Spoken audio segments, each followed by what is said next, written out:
Welcome to Ticket Manager's All Access interview series, engaging leaders from across the sports marketing spectrum to identify and explore critical issues in the business of sports, entertainment, sponsorship, activation, ticketing, hospitality, and more. I'm your host, Jim Andrews.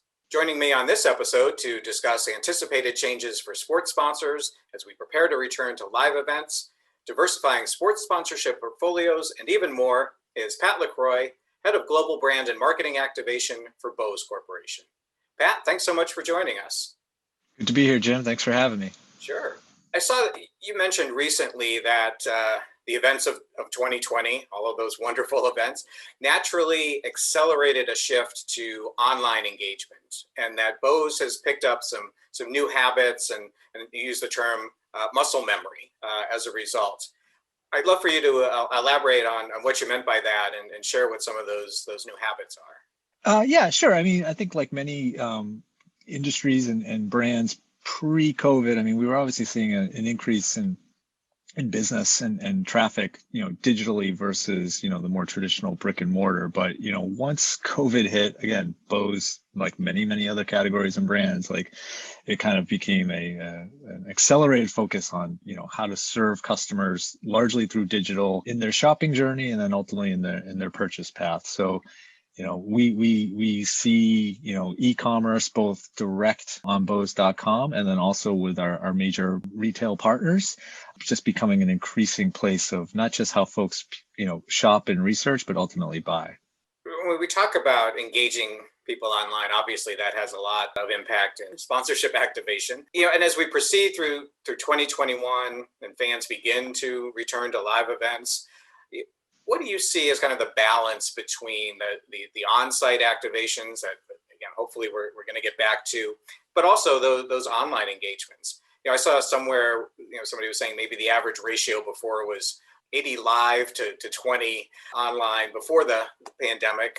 What do you think that's likely to be?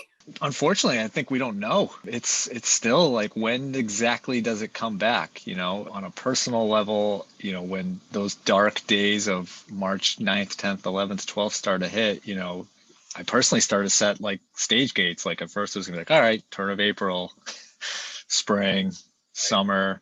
Now as a parent with kids, like this whole, that last school year was impacted. This school year is completely impacted. I've kind of stopped trying to put a pin and like, okay, we come back at this date, right? So it's honestly, it's tough to say. I mean, I think seeing that there have been, from a sporting perspective, fans in stands into some capacity, shows you that it will start to come back. And as the months start to get warmer naturally, particularly in the northern part of the country, that should be helpful, and also vaccines. But it's cliche, the new normal, but I can't say with clarity what the new normal is going to be. I think there will be an initial up wave in experiences, right? People will want to get back to some form of experiences. So travel in general should have a big boon. I would hope sporting events and live events also will have a return, but how sustainable those will be and what levels those will kind of start to set at, I don't know for sure. So I think, for us, it wasn't necessarily 80-20 live to digital. It was probably the opposite, just on, our consumer and how our business is managed. But I can't say what the future will be. I think that the digital engagement, the direct engagement through digital and content, will continue to be at a high level and probably increase a bit.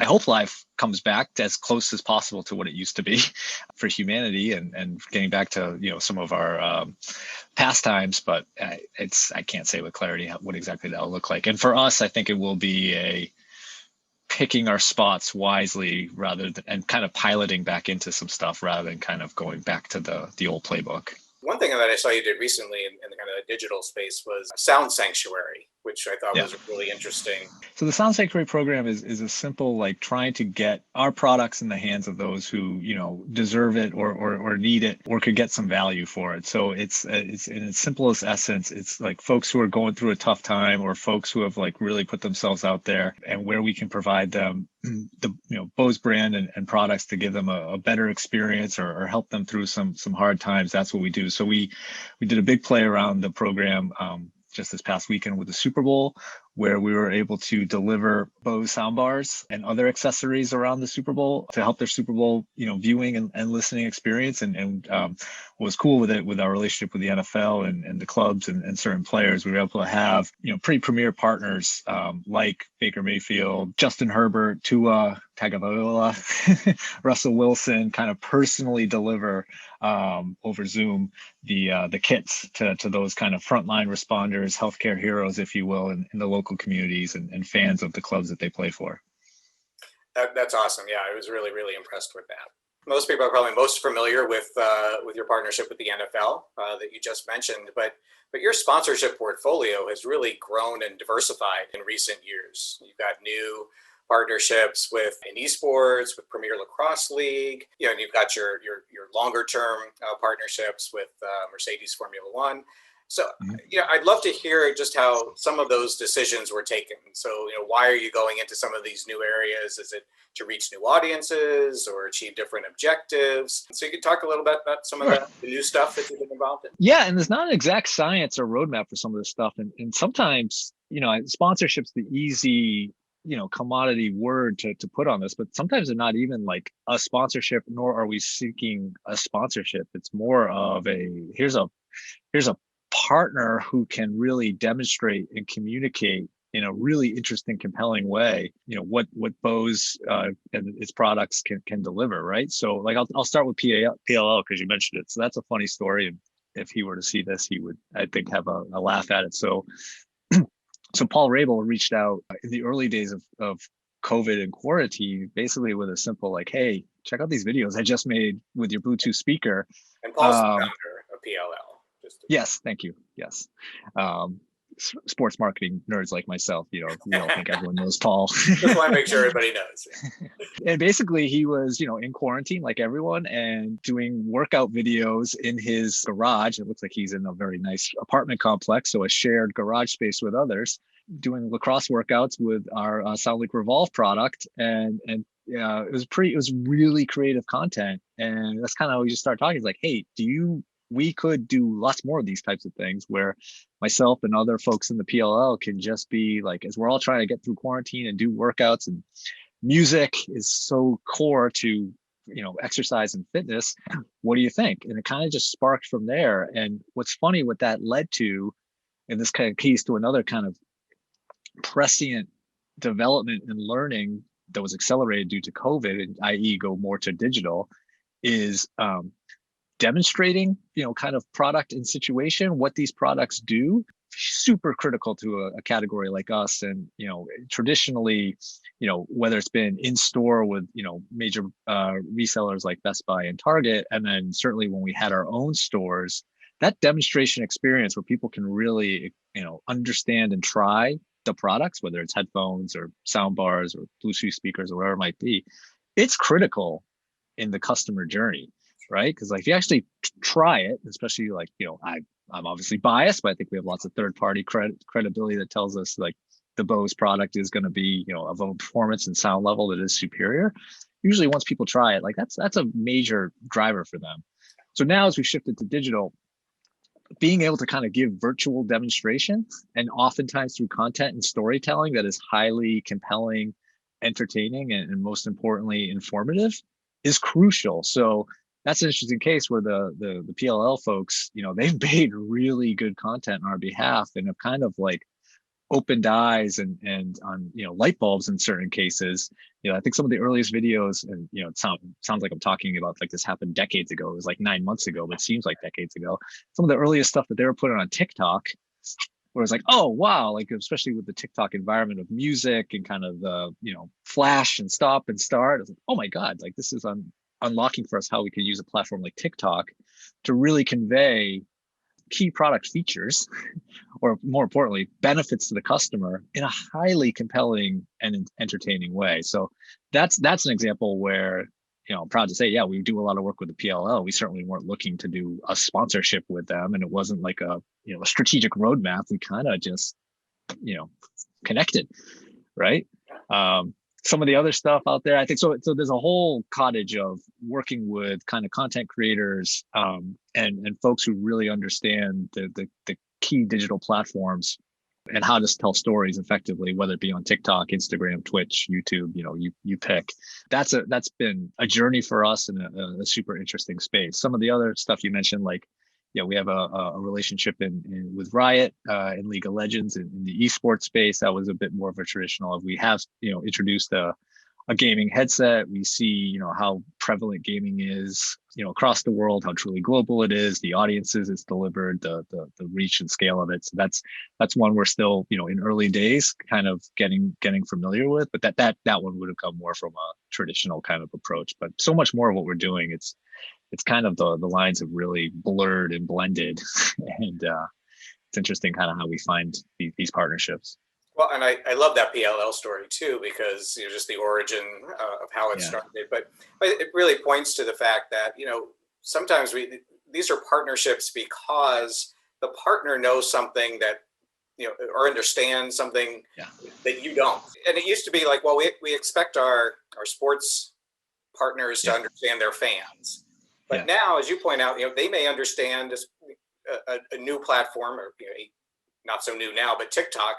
And let them be kind of the guide and help bring your brand into these new environments and these new channels. So I think it's a great. Yeah, I mean, we're all kind of learning together. Like, we in the industry of marketing and creative and advertising, right? Like, it's cliche. It's my whole career we've been saying, oh my God, the landscape just changing so rapidly, but it just has continued to change, right? Like, no one. I know Clubhouse has been around for a few months, but like, I just feel like in the last 2 weeks, everyone's like, oh, gagging on Clubhouse, right? So that's where it's like, I mean, depending on who's watching it, I think I'm one of the worst brand side marketers when people are like, tell me your objectives, tell me your initiatives. It's like, I could, but like, I mean, they're not going to be like sketched in stone forever. And honestly, like, I think we can find more organic ways to find connections through, frankly, just through conversation or ideation than just like, it's not like the state, like, here's the brief, go deliver it. Okay, cool, pass, let's do a deal. It's not that traditional or transactional. Before we leave the portfolio, I just, kind of on a practical level, it sounds like, you've really almost kind of maybe doubled the amount of partners, or maybe even more, that you're working with compared to, say, 4 or 5 years ago. From a management standpoint, how do you handle that? I assume that you haven't hired twice the staff and or worked with a lot of other agencies or whatever to manage all that. So it sounds like it'd be quite a challenge. Approach I try to take is just stay super curious, stay super connected, both inside inside and obviously more importantly outside the proverbial four walls of the organization, and then always try to find where we can find connections and be able to kind of be flexible in kind of how we approach things, always be willing to hear a new way, a new idea, a best practice, a benchmark, whatever it might be, on a personal level and as a professional. Like, I'm super blessed to work for an amazing brand like Bose, with great people and a great kind of commitment and culture amongst one another. And then the team that I'm fortunate to be with and supported by in some cases. I mean, they're awesome, and they adapt and flex as necessary, depending on whims of someone like me or just where things are going. And then, we have, great agency partners. We've been working with CAA amongst others for quite a long time. And, they've done a great job kind of like, continuing to, grow and adapt and evolve, both where, most importantly, culture and consumers are going, and then where we need to go as a brand. So it's a total team effort, and there's no day is a straight line from A to B. Before I let you go, I do always, when I'm chatting with folks who've been doing this for a while and have kind of what I think is a good approach to sponsorship, I always have to ask the measurement question, because I think it's an important one. And I know that Bose has historically been pretty disciplined in applying metrics and really evaluating whether these sponsorships and partnerships are working. So I'm just wondering if you're doing anything new in those regards in terms of how you're evaluating your different sponsorships. Yeah, I mean, I think at its core, I appreciate you saying that. We certainly don't have all the answers. I mean, if there is a little bit of, if you can't measure it, then why do it? and how are you going to know if it was effective? How do you kind of improve if you don't have that baseline? So that's, I mean, I think that's pretty core to what we and many brands do. I think what the KPIs are for partnerships or activations in general, honestly, there's not a set playbook to it. I mean, it depends really on the initiative, the audience, kind of the focus. Is it short term? Is it long term?